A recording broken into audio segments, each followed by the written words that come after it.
एक बार फिर से आप सभी दर्शकों का आपके अपने स्टडी मेंटरी यूट्यूब चैनल पर हार्दिक स्वागत है। आज के वीडियो में हम आपके सामने लेके आए हैं परख राष्ट्रीय सर्वेक्षण 2024 से संबंधित कुछ इम्पोर्टेंट क्वेश्चन। अपना आज का जो वीडियो है वो क्लास 6 का रहने वाला है और सब्जेक्ट रहेगा सोशल स्टडी। इसमें हम आपके सामने 40 क्वेश्चन प्रस्तुत करेंगे। सभी क्वेश्चन जो हैं वो मल्टीपल चॉइस वाले होंगे और ये जो आपकी परख राष्ट्रीय सर्वेक्षण एग्ज़ाम होगी ये आपके ऑल सब्जेक्ट मतलब हिंदी इंग्लिश सारे सब्जेक्ट मिलाकर इसमें एक ही पेपर होगा और उस पेपर में आपको जो आंसर हैं वो OMR शीट के माध्यम से भरने होंगे। इससे पहले हमने हिंदी विषय का जो मॉडल क्वेश्चन बैंक है वो यूट्यूब चैनल पर अपलोड कर लिया है। अगर आपने वो नहीं देखा है तो आप यूट्यूब चैनल पर जाकर वो वीडियो देख सकते हैं। और अगर चैनल पर नए हैं तो चैनल को सब्सक्राइब ज़रूर कर लें ताकि आने वाले वीडियो की सूचनाएं आपको प्राप्त हो सकें। तो इसमें हम देखेंगे तो सामाजिक विज्ञान विषय का अपना ये पेपर रहने वाला है। इसमें हम OMR शीट की बात करें तो OMR शीट में 4 गोले मिलेंगे आपको। जो राइट आंसर है वही गोला आपको काला करना है। ब्लू बॉल पेन जो है उसकी सहायता से आप वो गोला काला करें। तो यहाँ आपको इस प्रकार ये दिखाया गया है। तो इसमें आपको टिक का निशान भी नहीं लगाना है, आधा अधूरा गोला भी काला नहीं करना है और क्रॉस का निशान भी उसमें नहीं लगाना है। सारे ही क्या माने जाएंगे, रॉन्ग माने जाएंगे। तो ABCD 4 ऑप्शन है, 4 में जो भी ऑप्शन सही हो वो गोला पूरी तरीके से भरा हुआ होना चाहिए। उसमें ना तो बाहर पेन जाना चाहिए और ना ही वो अधूरा रहना चाहिए। सबसे पहले इस OMR शीट में आप देखोगे यहाँ आपकी एज आएगी, कितने वर्ष के हो गए, तो वो नीचे आपको गोले काले करने हैं। जैसे कोई 12 वर्ष का हो गया तो 1 और 2, एक बॉक्स में 1 दूसरे बॉक्स में 2 आ जाएगा। इस प्रकार ये 12 एज हो जाएगी। फिर 1 वाले में 1 का गोला काला करना है और 2 वाले में 2 का गोला काला करना है। फिर यहाँ आपकी हाइट कितनी है वो आ जाएगी, उसमें भी नीचे गोले काले करने हैं। फिर आपका वेट कितना है, वज़न कितना है वो आ जाएगा, उसमें भी वही गोले काले करने हैं जो आप इस बॉक्स में संख्या लिखते हो। फिर आपका यहाँ ग्रुप आ जाएगा, मतलब आप किस कैटेगरी में हैं, OBC जनरल या SC ST कौन सी कैटेगरी में हो उसके सामने आपको गोला काला करना है। फिर आगे आपका जेंडर आ जाएगा, आपका लिंग आ जाएगा, आप बॉय हैं या गर्ल्स हैं या थर्ड जेंडर हैं, इनमें से एक आपको भरना है। फिर नीचे आपको आंसर के लिए ये शीट मिलने वाली है। इसमें जो भी गोला है वो आपको काला करना है। फिर जैसे ही आप OMR शीट के नीचे चलोगे तो यहाँ स्टूडेंट के सिग्नेचर हो जाएंगे। यहाँ आपका जो परीक्षक है जिसकी एग्ज़ाम में ड्यूटी है उसके सिग्नेचर होंगे। यहाँ जो जमा करता है उसके सिग्नेचर हो जाएंगे। तो इस प्रकार ये एग्ज़ाम आपकी OMR शीट पर होने वाली है। तो शुरू कर रहे हैं सामाजिक अध्ययन का मॉडल क्वेश्चन बैंक। ये जो क्वेश्चन है ये सभी प्रकार के कंपटीशन एग्ज़ाम के लिए भी बहुत ही लाभदायक हैं। इस मॉडल क्वेश्चन बैंक को तैयार किया है श्री कमलेश जी सर द्वारा, इसको निर्मित किया गया है और इसको प्रस्तुत करने वाली जो संस्था है वो है RSCERT उदयपुर। तो इसमें हम सोशल साइंस से संबंधित NCERT जो बुक है उस पर आधारित यह क्वेश्चन इसमें कर रहे हैं। पहला क्वेश्चन है, हमारा अतीत एक अलग था लेकिन इसका विकास धीरे धीरे हुआ, अतः दिए गए क्रम में कौन सा क्रम जो है वो सही है। तो यहाँ 4 ऑप्शन हैं, उसमें जो क्रम है वो सबसे पहले आखेटक, फिर है पशुचारण और फिर है कर्षक। तो ऑप्शन B जो है ये इसका सही जवाब हो जाएगा। B वाले गोले को आपको इसमें काला करना है। 2 नंबर है, आदि मानव का जीवन अलग सा देखने को मिलता है, वह प्रारंभ में एक खाद्य संग्राहक का कार्य करता था और बाद में वो कृषि कार्य धीरे धीरे भाषा विकास फिर औद्योगिक कार्य के साथ ही आधुनिकीकरण की तरफ बढ़ता गया। तो यह क्या कहलाता है? तो यह कहलाया जाएगा उद्विकास, मतलब उसका उद्विकास हो गया है। 3 नंबर का प्रश्न है, सभ्यताओं के बारे में कुछ कथन यहाँ पर दिए गए हैं, इसमें से कौन सा कथन जो है वो गलत है? गलत कथन आपको बताना है। 3 कथन इसमें सही हैं। तो सबसे पहला देखें, कालीबंगा एवं लोथल में अग्निकुंड मिले हैं। ये बिल्कुल सही बात है, यहाँ पर अग्निकुंड मिले हैं। ब वाला है, हड़प्पा मोहनजोदड़ो में बड़े बड़े भंडार गृह मिले हैं। ये भी बिल्कुल सही है, भंडार गृह मिले हैं। तीसरा है, मोहनजोदड़ो में बड़े बड़े स्नानागार मिले हैं। यही क्या है? गलत है। तो ऑप्शन सी इसका सही जवाब हो जाएगा। और चौथा ऑप्शन देखें, मोहनजोदड़ो सभ्यता में स्नानागार का अभाव था। तो इसमें तो स्नानागार मिले हैं, इसमें अभाव है, मतलब इन दोनों में एक ही सही है। तो इसमें सही जो है वो द वाला है, मगर यहाँ गलत पूछा है तो वो स वाला हो जाएगा। तो स वाला गोला आपको काला करना है। 4 नंबर है, दर्शन व संस्थापकों में से कौन सा एक युग्म जो है वो अन्य से भिन्नता रखता है? तो यहाँ वो युग्म आपको बताना है। तो वो युग्म रहेगा योग दर्शन व्यास।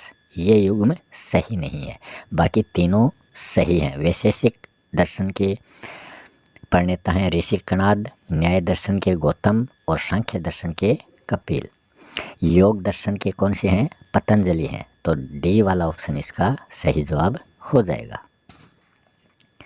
अगला है 5 नंबर का प्रश्न, हमारे देश में अनेक राजाओं का राज रहा है, उनमें से एक है अशोक महान।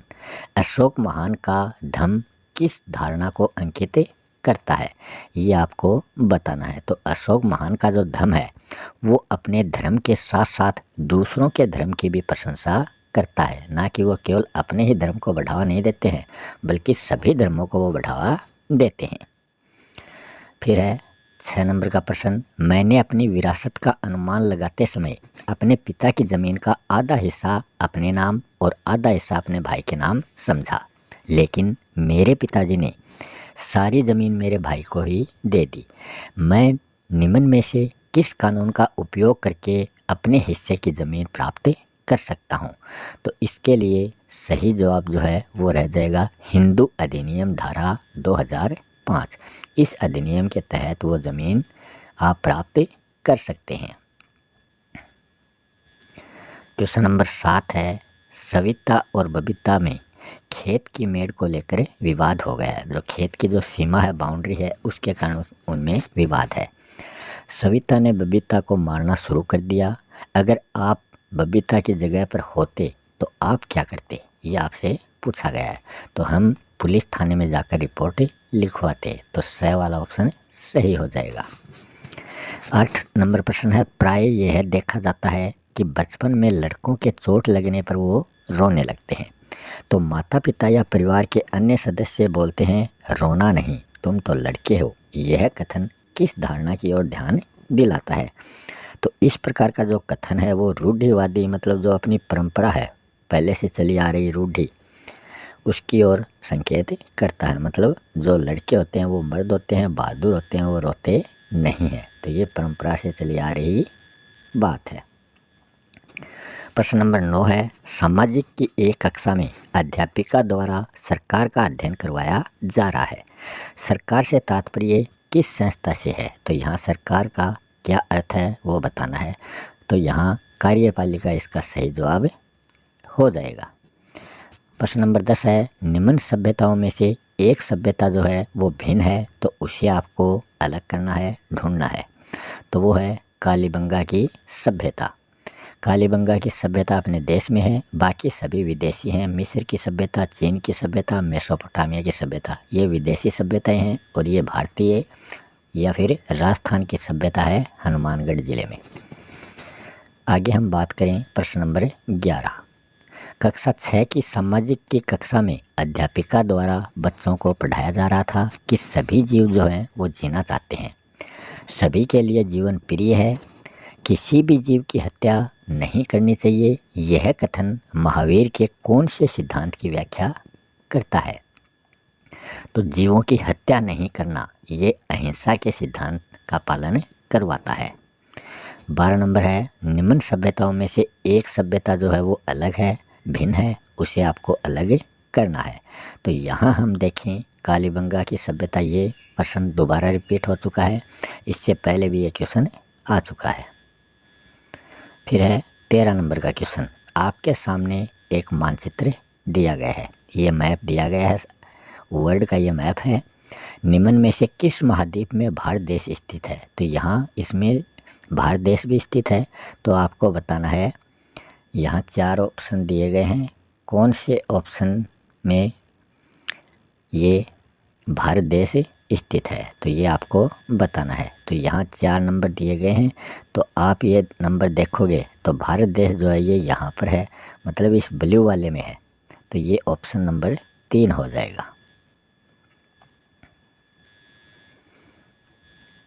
फिर है 14 नंबर प्रश्न, कल्पना कीजिए आप मौर्य साम्राज्य के एक शहर पाटलिपुत्र के निवासी हैं। निम्न में से कौन सा कथन आपके शहर के लिए उचित होगा? तो वो होगा, सम्राट का सीधा नियंत्रण उस पर रहता है। 15 नंबर है, आपके विद्यालय में 15 अगस्त का आयोजन किया जाना है। आप एक नाटक के लिए राजा की भूमिका के रूप में चुने गए हैं। आपसे कहा गया है कि शाही वेशभूषा, मूछों पर ताव और वीणा बजाते हुए स्वयं को आपको प्रदर्शित करना है। तो बताइए कि आप किस राजा की भूमिका का निर्वाह करेंगे?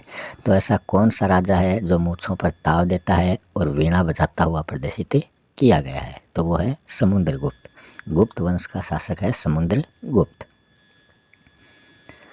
16 नंबर का प्रश्न है, कक्षा में अध्यापिका द्वारा महाद्वीप और महासागर का चित्रों के द्वारा अभ्यास करवाया जा रहा था।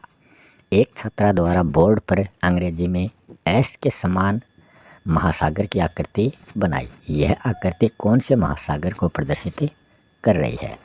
तो एस की आकृति का जो महासागर है वो है अटलांटिक महासागर। फिर है 17 नंबर,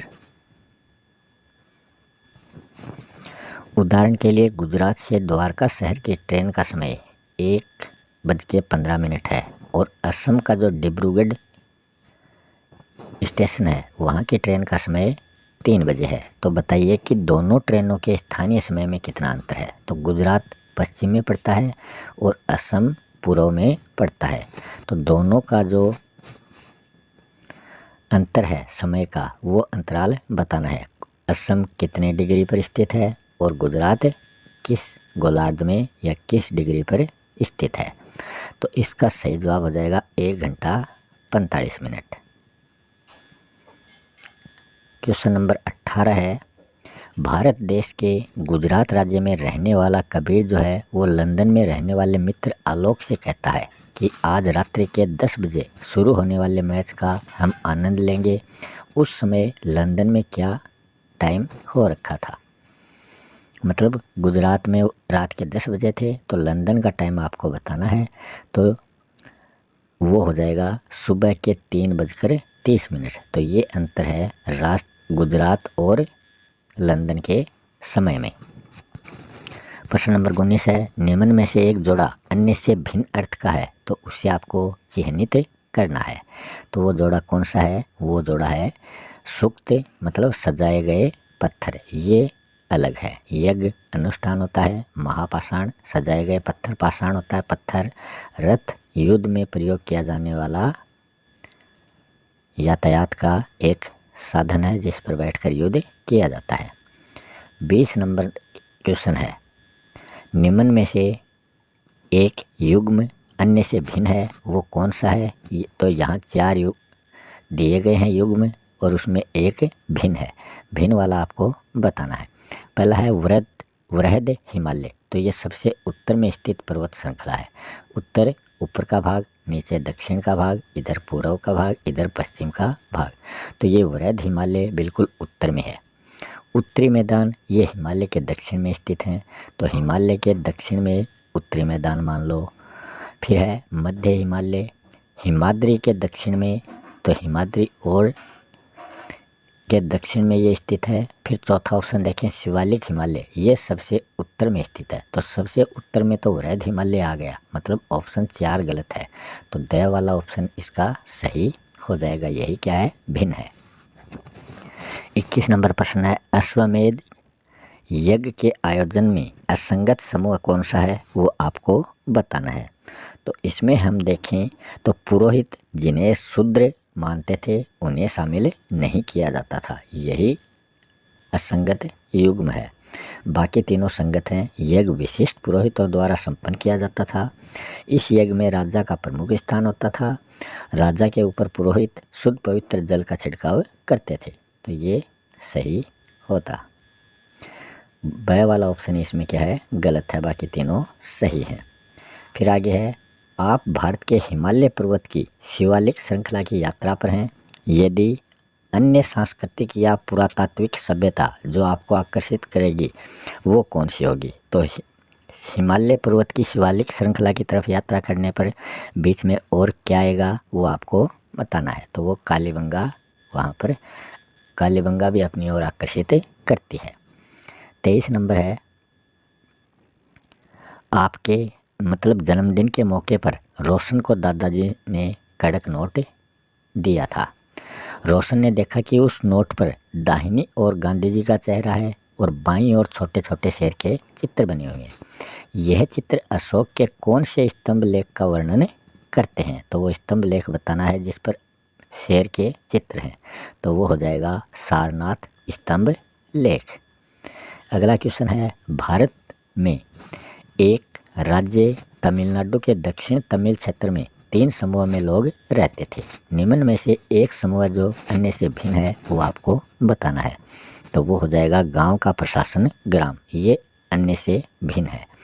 भूस्वामी वेल्ला, साधारण हलवा उनवार और भूमिहीन मजदूर दास। तो ये तीनों तो मेल खा रहे हैं, यही क्या है, अन्य से भिन्न है। तो ऑप्शन 10 का सही जवाब रहने वाला है।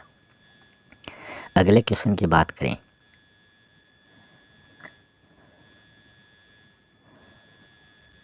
ये ग्राम भोजक है, यहाँ नीचे भोजक भी है उसमें। क्वेश्चन नंबर 25 है, प्राचीन काल में जीवन के चरण अर्थात आश्रम व्यवस्था का प्रचलन था। आश्रम व्यवस्था के चारों आश्रमों का सही क्रम क्या होगा। तो सबसे पहले कौन सा आता है, इसमें 4 आश्रम है, ब्रह्मचर्य, वानप्रस्थ, संन्यास, गृहस्थ। तो इनका क्रम आपको बताना है। तो यहाँ हम देखें तो सबसे पहले ब्रह्मचर्य 1 से लेकर 25 वर्ष तक, फिर 26 से लेकर 50 वर्ष तक आएगा गृहस्थ आश्रम, फिर 51 से लेकर 75 तक आता है वानप्रस्थ आश्रम, और फिर 76 से लेकर 100 तक आता है संन्यास आश्रम। मतलब 100 इसमें संपूर्ण उम्र मानी गई है और उसको 25-25 वर्ष की उम्र में 4 भागों में बांटा गया है। तो ऑप्शन 10 का सही जवाब रहने वाला है। आगे हम बात करें 26 नंबर क्वेश्चन की। सम्राट अशोक महान के सारनाथ स्तंभ लेख में चित्रित अशोक चक्र भारतीय तिरंगे में किस बात को परिलक्षित करता है। तो ये आपको बताना है। तो ये करता है मनुष्य के गुणों के साथ साथ चहुमुखी विकास, प्रगति, निरंतरता का संदेश। चहुमुखी विकास, प्रगति और निरंतरता का संदेश ये दे रहा। जैसे पहिया घूमता है तो वो प्रगति करता रहता है, निरंतर चलता रहता है, तो निरंतरता का, चारों ओर विकास का ये संदेश देता है। 27 नंबर क्वेश्चन है, आप तथा आपके साथी गांव में क्रिकेट खेल रहे हैं। आपने बल्ला घुमाया और गली की ट्यूबलाइट टूट गई। अब बताइए कि ट्यूबलाइट को ठीक करने का कार्य किस संस्था के द्वारा किया जाएगा। तो ये आपको बताना है। तो वो संस्था होगी ग्राम पंचायत। 28 नंबर प्रश्न है, तमिलनाडु राज्य में समुद्र तट के पास एक गांव है कलपट्टू। वहां के लोगों की आजीविका के लिए निम्न समूह में उपयुक्त समूह कौन सा होगा वो छांटना है। तो वो हो जाएगा टोकरी बनाना। आजीविका के रूप में वो टोकरी बनाते थे, बर्तन बनाते थे, धान व नारियल की खेती करते थे। तो ए वाला ऑप्शन बिल्कुल सही है। 29 नंबर का प्रश्न है, मैं भ्रमण के लिए देश के किसी एक भाग में जाना चाहती हूँ। निम्न में से कौन सी नदियों के समूह का चयन अपने भ्रमण के लिए वो करेगी? तो इसका जवाब रहने वाला है गोदावरी, कृष्णा, कावेरी। द वाला ऑप्शन रह जाएगा। 30 नंबर का प्रश्न है, भारत का उत्तरी मैदान उपजाऊ एवं घनी आबादी वाला क्षेत्र है। इस क्षेत्र में उपजाऊ एवं घनी आबादी के लिए निम्न में से कौन सा कारण उत्तरदायी है? किस कारण वहाँ जनसंख्या अधिक है और भूमि भी वहाँ उपजाऊ है? तो आप इसका जवाब देंगे जलोढ़ निक्षेप वो क्षेत्र है, इसी कारण वहाँ जनसंख्या अधिक है। आगे प्रश्न नंबर 31 है, राजू अपने राज्य से दूसरे राज्य में घूमने के लिए गया, लेकिन उस राज्य की भाषा उसे नहीं आ रही है। तो राजू अपने गंतव्य स्थान तक जाने के लिए मानचित्र के किस घटक का प्रयोग वो करेगा?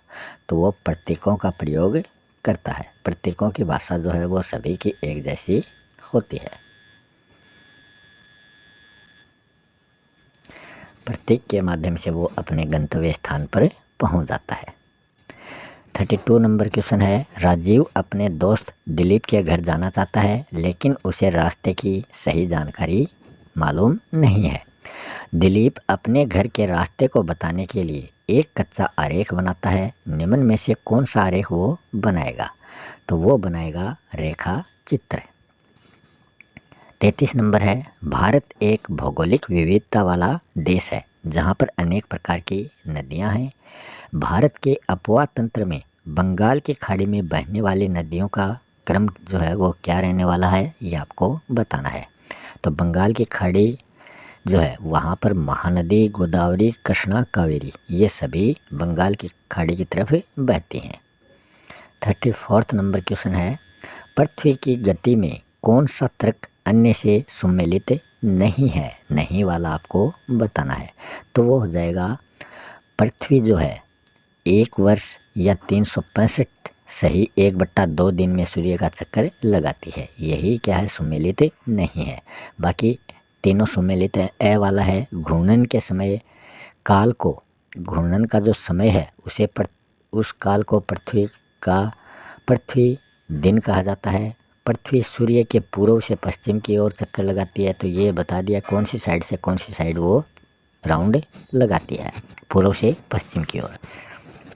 आगे है, पृथ्वी 1 वर्ष या 365 से 1/4 दिन में सूर्य का एक चक्कर लगाती है। तो ये दोनों ऑप्शन एक जैसे हैं, तो गलत वाला ऑप्शन स हो जाएगा। स वाले बॉक्स को आपको टिक करना है। 35 नंबर प्रश्न है, उद्योग, तापीय विद्युत संयंत्र, रेफ्रिजरेटर, गाड़ियों का उत्सर्जी प्रभाव वायु को प्रदूषित करता है। तो ये सभी क्या करते हैं, प्रदूषण फैलाते हैं। ग्लेशियर लगातार पिघल रहे हैं, पृथ्वी का तापमान निरंतर बढ़ता जा रहा है। इन सब के लिए कौन सी गैस जो है वो उत्तरदायी मानी जाती है? तो वो मानी जाती है क्लोरोफ्लोरोकार्बन, CFC।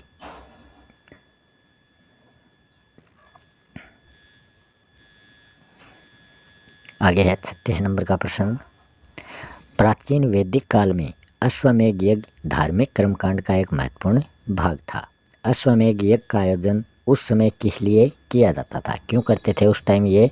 तो चक्रवर्ती सम्राट बनने के लिए। वो यज्ञ करने के उपरांत एक घोड़ा छोड़ते थे और वो घोड़ा जहाँ जहाँ भी जिस जिस राज्य से गुजरता वो राज्य उस राजा की अधीनता स्वीकार कर लेता, और जो भी उस घोड़े को रोकता तो उस राजा को अश्वमेध वाले राजा से युद्ध करना पड़ता। अगला 37 नंबर क्वेश्चन है, निम्नलिखित में से एक युग्म अन्य समूह से भिन्न है, उस युग्म को आपको छांटना है। तो यहाँ 4 ऑप्शन है। तो जो अलग युग्म है वो है गर्भगृह है, मतलब मंदिर के बाहर लोगों को इकट्ठा हो लोग जो इकट्ठा होते हैं वो जगह नहीं होती। गर्भगृह वो होता है जहाँ पर मूर्ति स्थापित होती है। तो ये डी वाला ऑप्शन सही होगा। बाकी 3 ऑप्शन सही हैं। स्तूप होता है देवी देवताओं की मूर्ति स्थापित करने की जगह है। मंडप होता है स्तूप के चारों तरफ का वृत्ताकार पथ, जो पथ है प्रदक्षिणा पथ होता है गर्भगृह के ऊपर लंबाई में इसका निर्माण होता है। 38 नंबर का प्रश्न है, भारत एक विशाल भौगोलिक क्षेत्र वाला देश है। भारत का मानचित्र भौतिक राजनीतिक परिस्थितियों को दर्शाता है। इस मानचित्र के घटकों में से निम्नलिखित में से कौन सा घटक जो है वो अन्य से अलग है, भिन्न है, ये आपको बताना है। तो वो है रेखा चित्र। दूरी दिशा प्रतीक, तो इसमें रेखा चित्र अलग है, इसके द्वारा बनाकर समझाया जाता है और सभी पहले से इंगित रहते हैं। फिर है 39 नंबर क्वेश्चन, रतन और बलदेव के खेत की मेड़ को लेकर जबरदस्त लड़ाई हुई। निम्न में से कौन सा विकल्प मामले को शांतिपूर्वक सुलझाने में सहायक होगा? तो वो हो जाएगा पटवारी। पटवारी क्या करता है, इनकी नाप जोख करता है। तो ज़मीन का लेखा जोखा जो है वो पटवारी को ही प्राप्त रहता है, उसे वही सभी मामलों का निपटारा करता है। अंतिम क्वेश्चन है, निम्न में से कौन सा कथन है असमानता और भेदभाव की धारणा को स्पष्ट नहीं करने वाला? तो वो कथन हो जाएगा, कक्षा के सभी छात्र मित्रतापूर्ण व्यवहार करते हैं। तो ऑप्शन द इसका सही हो जाएगा। इसी के साथ अपना आज का ये वीडियो यहीं समाप्त होता है। अगर आपने वीडियो को अभी तक लाइक या शेयर नहीं किया है तो कृपया लाइक और शेयर ज़रूर कर दें और चैनल को सब्सक्राइब करना बिल्कुल भी ना भूलें। मिलते हैं नेक्स्ट वीडियो में किसी नए टॉपिक के साथ। तब तक के लिए आप सभी का बहुत बहुत धन्यवाद।